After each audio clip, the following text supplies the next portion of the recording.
Muito bem, pessoal. Bom dia para vocês, então. Espero que vocês tenham tido um final de semana maravilhoso, que a semana de vocês, ontem, domingo, tenha começado exuberante, que vocês tenham a melhor semana da vida de vocês. Aula de hoje: capitanias hereditárias e governo geral. É o tema da nossa aula dessa manhã de segunda-feira. Eu não sei se vocês leram lá no mural, né? Mas no mural de hoje eu postei assim, ó: bom dia. Observem que manhã maravilhosa de segunda-feira, 26 de outubro de 2020. Um dia perfeito para você ser feliz e adquirir novos conhecimentos. Abra sua mente para o novo. E agora, na aula de hoje, vamos estudar sobre as capitanias hereditárias e o governo geral. E você lembra do que eram as capitanias hereditárias? Como que o Brasil ficou dividido? As capitanias deram certo? Quais foram os primeiros governadores gerais do Brasil? Quais as realizações desses governadores gerais? Qual foi a nossa primeira capital brasileira? Quantas perguntas, né? Numa manhã de segunda-feira, 26 de outubro. Quantas perguntas está agora povoando a sua mente neste momento? Então, eu quero aproveitar que você, nesse momento, está ávido ou ávida por novos conhecimentos, né? E te convidar para a gente fazer uma viagem através do tempo do mundo maravilhoso da história, as capitanias hereditárias e o governo geral, ok? Então, vamos aprender com história, porque história, gente, é uma matéria sensacional. História é uma matéria genial. Seja bem-vindo ao mundo do conhecimento. História é uma matéria genial, né? Segunda-feira, 7 horas e 30 minutos, e história é genial. É genial. Tem que gostar muito de história para uma segunda-feira, às 7h30 da manhã, estar feliz falando sobre capitanias hereditárias e também sobre governo geral.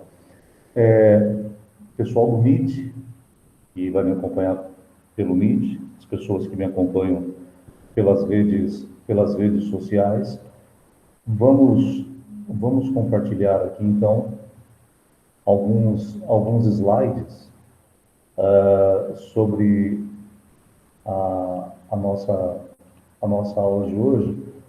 Eu quero compartilhar com vocês, então, a América Portuguesa, capitanias hereditárias e governo geral. Tá? Então, vamos entender o que foi as capitanias hereditárias e também o governo geral.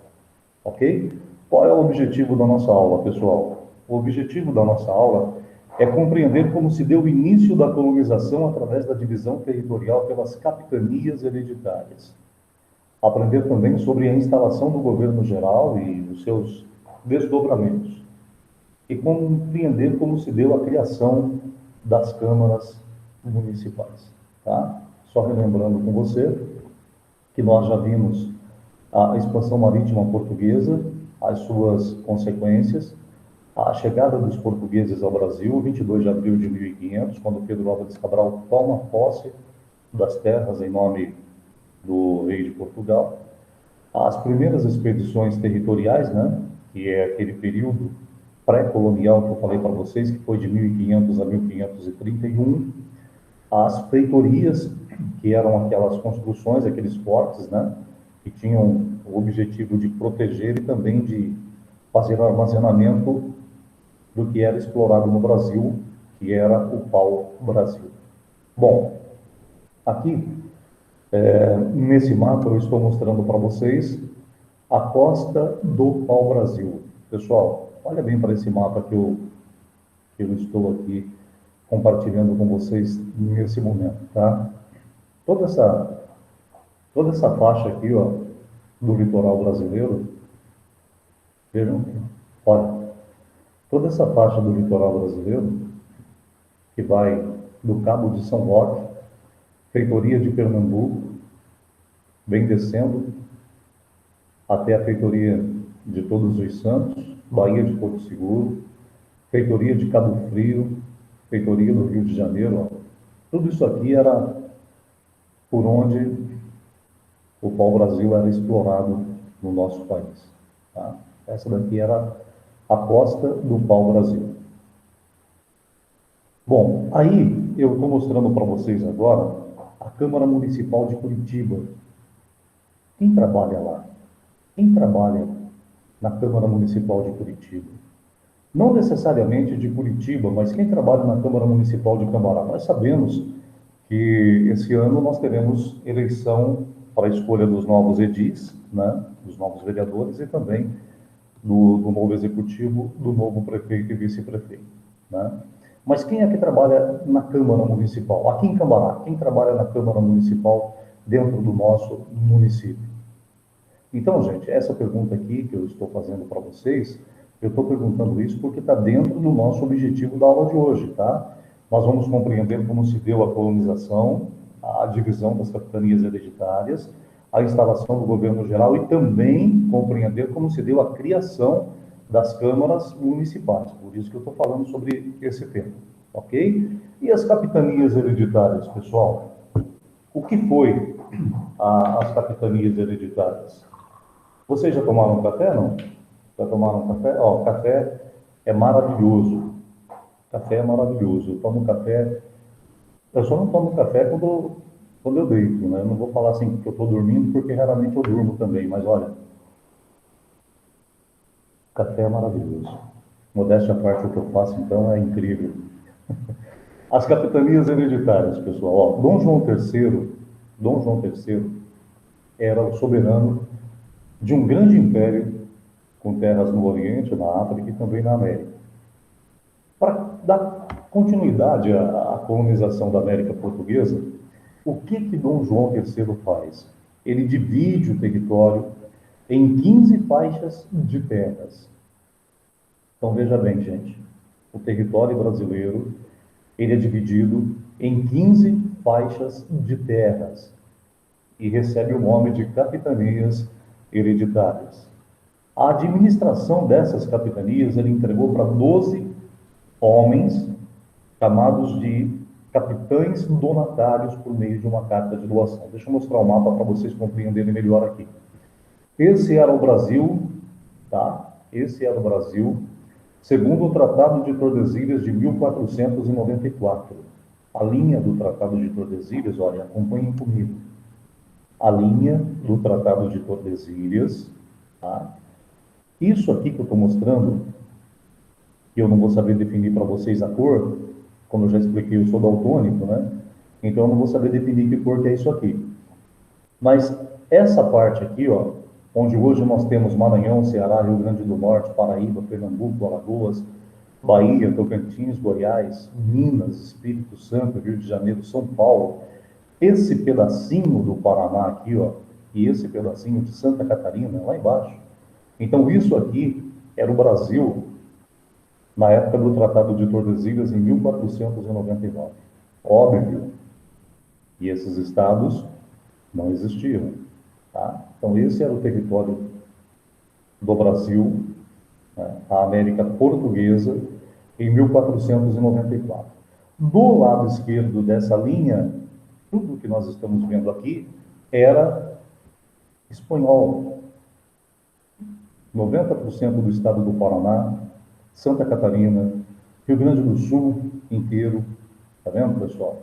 Metade de Goiás, um pedaço do Tocantins, o Pará quase que inteiro, o Amapá, ó, o Amazonas, Roraima, Acre, Rondônia, tudo isso aqui, todos esses estados que hoje pertencem ao Brasil, era possessão espanhola de acordo com o Tratado de Tordesilhas de 1494.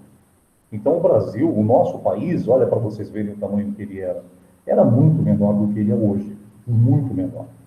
Então o que Dom João III fez? Ele pega o Brasil, ele pega esse pedaço de terra que eu estou compartilhando com vocês aí na tela, e ele divide em 15 lotes de terra. Vou mostrar agora uma imagem para vocês poderem compreender melhor. Olha, as capitanias hereditárias, gente. Então, Dom João III, aqui está a linha do Tratado de Tordesilhas, tá? Visualizem aí a linha do Tratado de Tordesilhas aqui, ó. E ele divide o Brasil em 15, olha, acompanhe comigo aqui, ó, em 15 faixas de terra, estão vendo? 15 faixas de terra, e ele doa ao capitão donatário, ele doa ao capitão donatário 12, 12 capitães donatários recebem essas 15 faixas de terra. Mais uma vez, eu venho dizer para vocês que, de acordo com as cores aqui, que eu também não vou saber dizer para vocês as cores aqui, e para mim fica tudo embaralhado, né? Para mim está tudo igual aqui. Então eu não vou saber dizer para vocês, ó, essa cor, eu não vou saber dizer por cores, tá bom, gente? Tá? Eu não vou saber dizer por cores. Então aqui nós temos o Rio Grande do Norte 1, ok? Rio Grande do Norte 2. Aqui nós temos a capitania de Itamaracá, a capitania de Pernambuco, da Bahia, a capitania de Ilhéus, a capitania de Porto Seguro, a capitania do Espírito Santo, tá? Aqui nós temos a capitania de São Vicente, a 1, né? Aqui nós temos a capitania de Santo Amaro, e aqui embaixo nós temos a capitania 2 de São Vicente, tá ok? Essas capitanias que eu estou dizendo para vocês, elas foram entregues a 12 donatários, tá? Elas foram entregues a 12 donatários. Então, 15 lotes de terra, 15 lotes de terra que foram entregues a 12 donatários. E eu vou dizer para vocês, lá no meu canal do YouTube, eu tenho essas aulas sobre as capitanias hereditárias e também sobre o governo geral, que é o tema que nós vamos tratar na aula de hoje. Então, pessoal, deixa eu mostrar para vocês aqui. Bom, eu não vou mostrar, né? Agora eu só vou ler porque essa aula, ela está lá no YouTube. Então, pessoal, é isso aqui, ó. Essas capitanias ficaram dessa forma aqui. São Vicente, Martim Afonso de Souza; Santana, Santo Amaro e Itamaracá, Pero Lopes de Souza; Paraíba do Sul, Pero Góes da Silveira; Espírito Santo, Vasco Fernandes Coutinho; Porto Seguro, Pero de Campos Tourinho; Ilhéus, Jorge Figueiredo Correia; Bahia, Francisco Pereira Coutinho; Pernambuco ficou para Duarte da Costa; Ceará ficou para Antônio Cardoso de Barros; Bahia, da Traição até o Amazonas, ficou para João de Barros; Aires da Cunha e Fernando Álvares de Andrade. Tá? Então, essas são as capitanias hereditárias e os seus respectivos donatários, tá ok? Então, o Brasil foi dividido em 15 lotes, como vocês podem ver no mapa aqui, ó, 15 lotes, tá? E foi entregue para 12 donatários. Quais eram os deveres desses donatários? Quais eram os deveres? O que eles deveriam fazer com essas capitanias? Qual era o objetivo do governo de Portugal quando dividiu o Brasil? Eles deveriam desenvolver o cultivo da cana-de-açúcar na sua capitania. Lembra que eu falei para vocês que a cana-de-açúcar foi plantada pela primeira vez na vila de São Vicente por Martim Afonso de Souza em 1532, pessoal? Em 1532, Martim Afonso de Souza, ele trouxe mudas de cana-de-açúcar e plantou na vila de São Vicente, a primeira vila do Brasil, né? A vila de São Vicente. Então, o donatário deveria desenvolver o cultivo da cana-de-açúcar na capitania, expandir a fé cristã, sem se importar com aquilo que os indígenas, os nativos, acreditavam como fé. Tá? Os donatários deveriam expandir a fé cristã, organizar a defesa militar contra o contrabando do pau-brasil e estimular a ocupação portuguesa da terra. Certo? Esse daí eram os deveres dos donatários. Quais eram os direitos dos donatários? Eles poderiam retirar para si 5% no negócio do pau-brasil. Então, 5% de tudo que rendesse O pau-brasil seria para o donatário.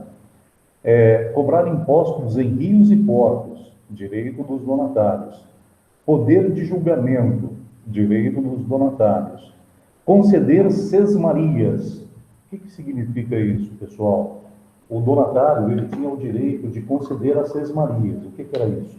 O donatário ele podia conceder fazendas. Então, ele é dono de uma capitania hereditária, ou seja, ele é dono de uma extensa faixa de terra, e ele podia, dentro dessa faixa de terra dele, fazer divisões de fazendas. E isso era chamado de sesmarias.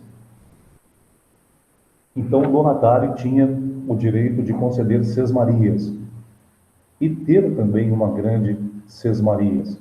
Era o direito do donatário, ok? Bom, deu certo? O sistema de capitanias hereditárias funcionou no Brasil? Não. E por que fracassou?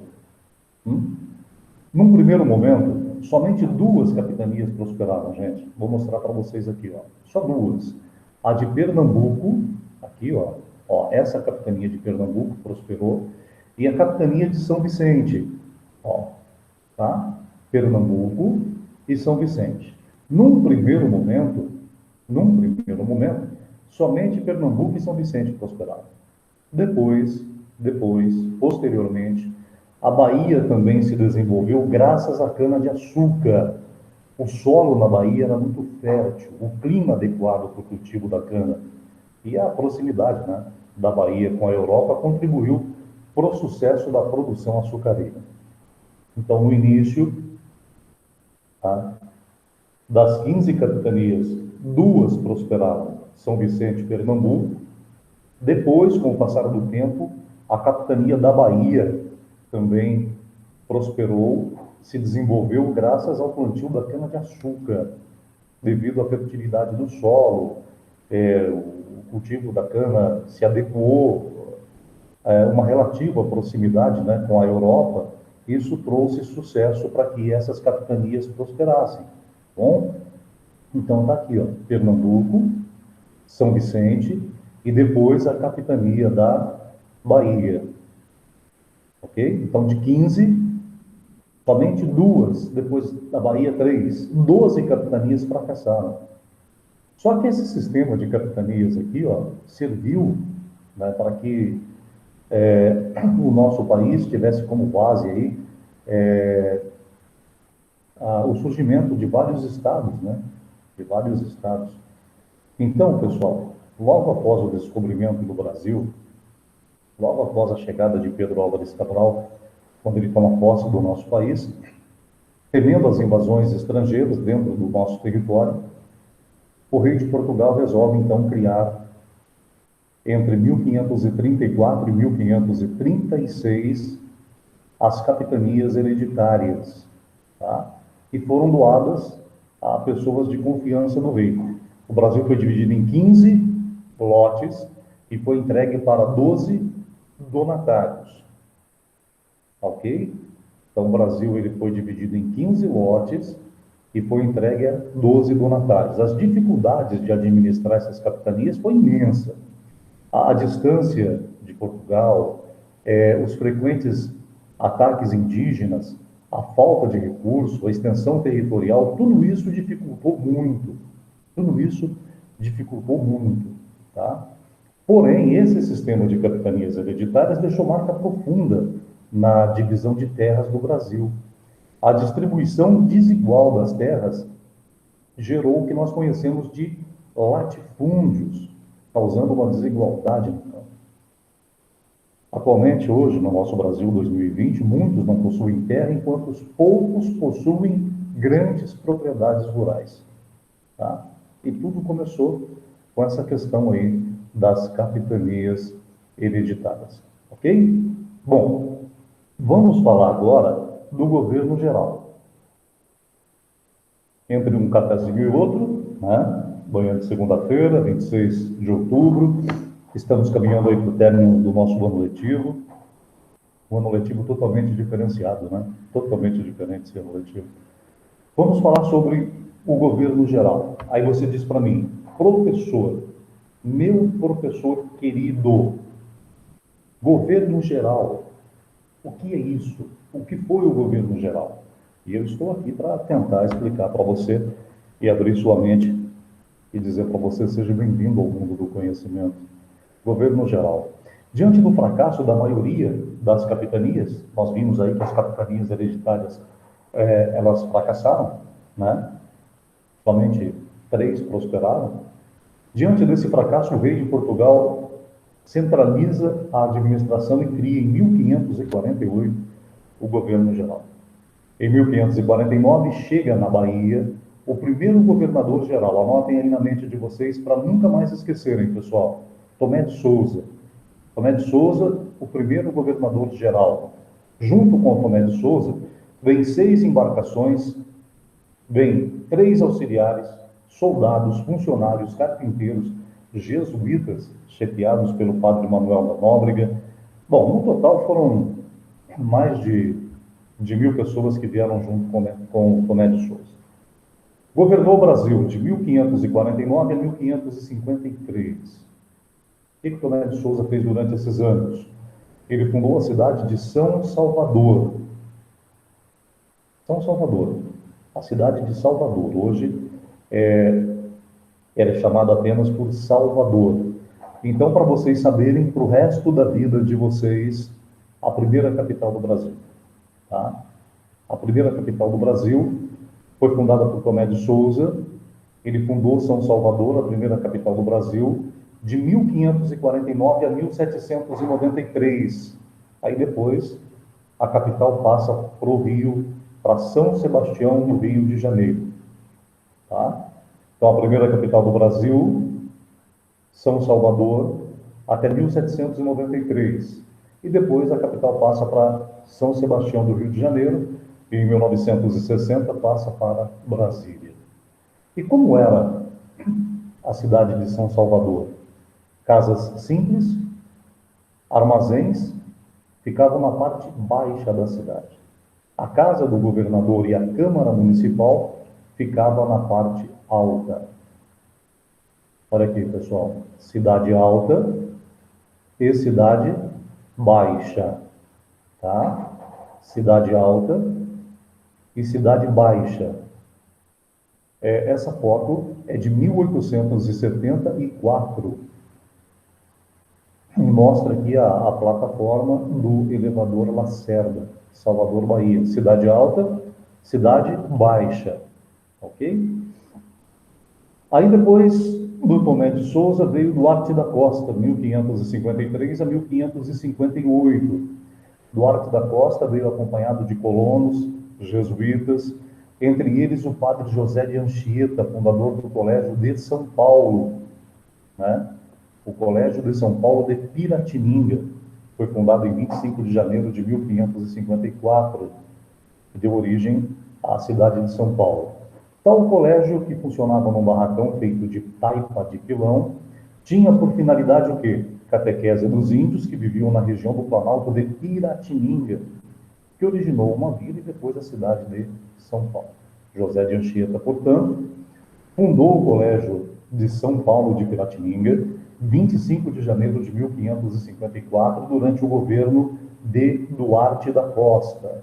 Aqui nesse quadro nós temos a fundação de São Paulo, um quadro do Antônio Parreiras, no ano de 1913.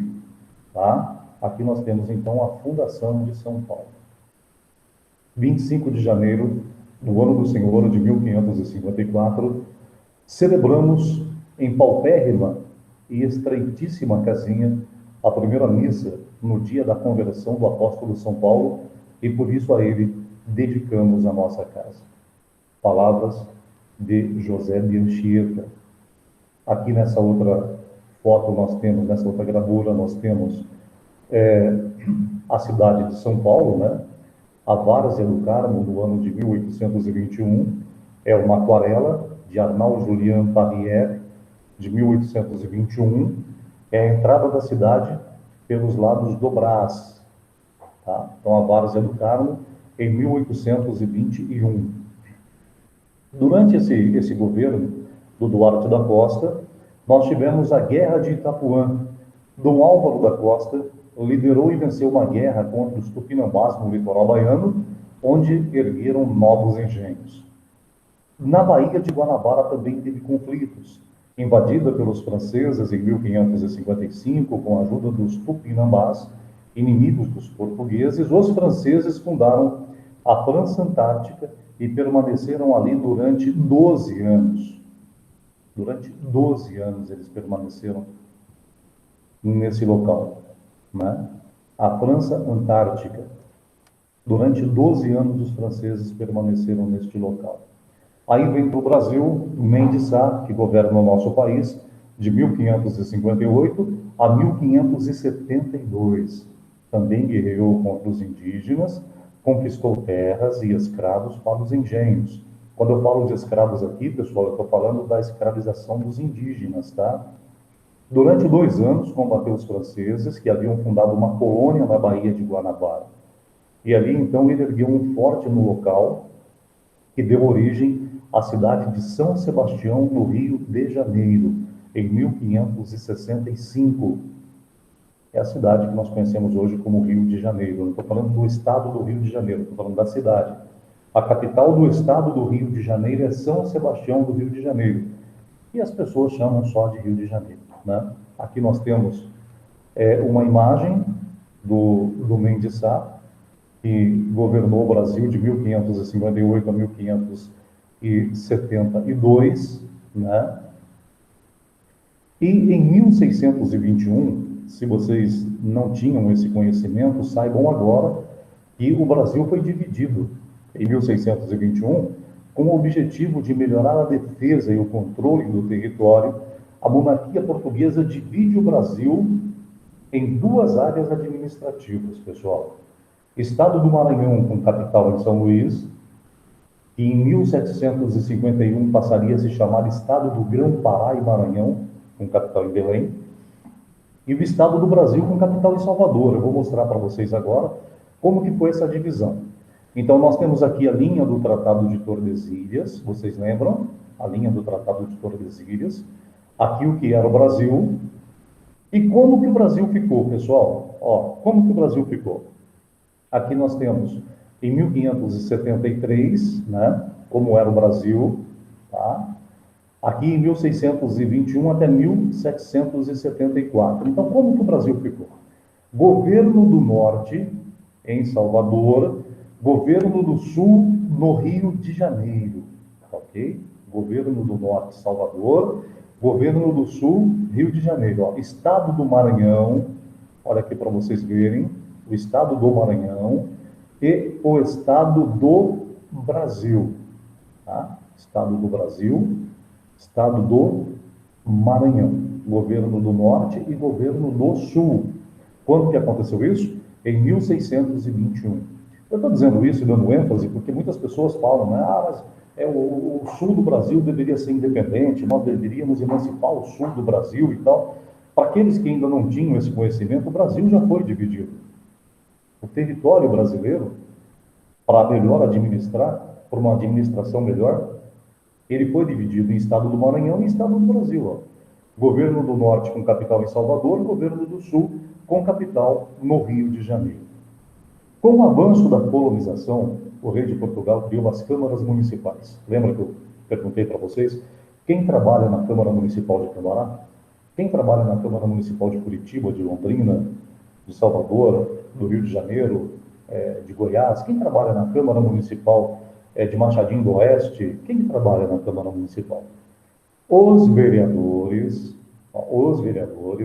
eram eleitos entre os homens bons. Vou frisar de novo, os vereadores eram eleitos entre os homens bons. O que eram homens bons naquela época? Eram pessoas com riqueza e prestígio social. Ou seja, os grandes proprietários de terra e grandes comerciantes. Não podendo ser descendente de negros ou judeus, era preciso ter pureza de sangue. Tá? O rei criou câmaras municipais para administrar as vilas e as cidades. Então, veja bem, pessoal, você que me assiste pelo vídeo, você que está me assistindo pelas redes sociais, pelo meu canal no YouTube, falando nisso, gratidão aí a todos. Atingimos 15 mil seguidores, né? 15 mil inscritos e 7 milhões de visualizações no meu canal do YouTube. E se você também quiser participar dessa família, é só se inscrever lá, Professor César Mota, História, e você também se inscreve no meu canal do YouTube. Atingimos 15 mil inscritos e mais de 7 milhões de visualizações, e isso me deixa muito feliz. Bom, as câmaras municipais era para os vereadores eleitos poderem administrar as vilas e cidades. Quem eram os vereadores? Eu vou falar de novo para você, acredite. Eram os homens bons. Mas quem eram os homens bons? Tinha riqueza, prestígio, eram os grandes proprietários de terras, os grandes comerciantes, só que eles não podiam ser descendentes de negros ou judeus, porque era preciso ter pureza de sangue. Dá para acreditar numa coisa dessa, pessoal? Isso aqui eram os homens bons. Então, para você ser um homem bom e ser eleito vereador para as câmaras municipais, para administrar as vilas e cidades, você tinha que ser um homem bom. E para você ser um homem bom, não podia ser descendente de negro, nem de judeu, e tinha que ter o sangue puro. Aí eu pergunto para você, o que é pureza de sangue? Se você é descendente de negro, de judeu, de índio, de coreano, japonês, chinês, não importa do que você é descendente. Então você não tem o sangue puro, é isso? Então, olha a concepção, olha para vocês verem a concepção de pensamento. E é isso que nós precisamos acabar, gente. Precisamos, por favor, precisamos acabar com isso. Nós precisamos de amor, de amar as pessoas. É preciso amar as pessoas. Independente de serem negros, judeus, indígenas, coreanos, chineses, russos, ucranianos, finlandeses, suecos, brasileiros, europeus, asiáticos, africanos, não importa qual continente, não importa qual a sua cor, qual a sua denominação, a sua etnia, não interessa isso. O importante é aquilo que você é, o eu que habita em mim, o eu que habita em mim tem que ser puro, tem que ser bom. É preciso respeito às diversidades. E para eles, para a coroa portuguesa nesse período da história, homens bons eram os ricos, prestígio social, desde que fossem grandes comerciantes ou grandes proprietários de terras. Mas você não podia ser descendente de negro, judeu, e era necessário que você tivesse pureza no sangue. E o que nós aprendemos na aula de hoje? Na aula de hoje, o grande aprendizado da nossa aula de hoje, para mim, o grande aprendizado da nossa aula de hoje, é que o homem bom, quando eu estou falando do homem, eu estou falando da mulher, tá? O homem bom, a mulher de bom caráter, o homem de bom caráter, ele não precisa ser rico, ter prestígio social, com grandes propriedades de terras ou grandes comerciantes. Esse é o grande aprendizado de hoje. Para você ser bom, não é necessário você ser rico. Para você ser bom, não é como eles queriam, que não podia ser negro, judeu, indígena, que você tinha que ser puro de sangue. Para você ser bom, você tem que ser puro de coração. Tá? Para você ser bom, você tem que ser puro de coração. Esse foi o grande aprendizado da nossa aula de hoje. Tá? O que nós aprendemos? Aprendemos, didaticamente falando, dentro do conteúdo programático, as capitanias hereditárias, o governo geral, os primeiros governadores, a fundação das primeiras cidades, a divisão do território colonial em 2 estados e também a criação das câmaras municipais. Então, a nossa aula de hoje, América Portuguesa, capitanias hereditárias e governo geral, gente. Então, a nossa aula de hoje, nós tratamos desses assuntos, desses temas. O Brasil se divide em 15, lotes, em 15 faixas imensas de terra. Essas terras são doadas para 12 donatários, somente 2 capitanias dá certo. 2, Pernambuco, São Vicente, e depois a capitania da Bahia. Depois nós temos aqui a vinda dos governadores gerais. Por quê? Porque o Brasil, o sistema de capitanias hereditárias não funcionou, não deu certo. Aí nós temos então a vinda dos governadores gerais.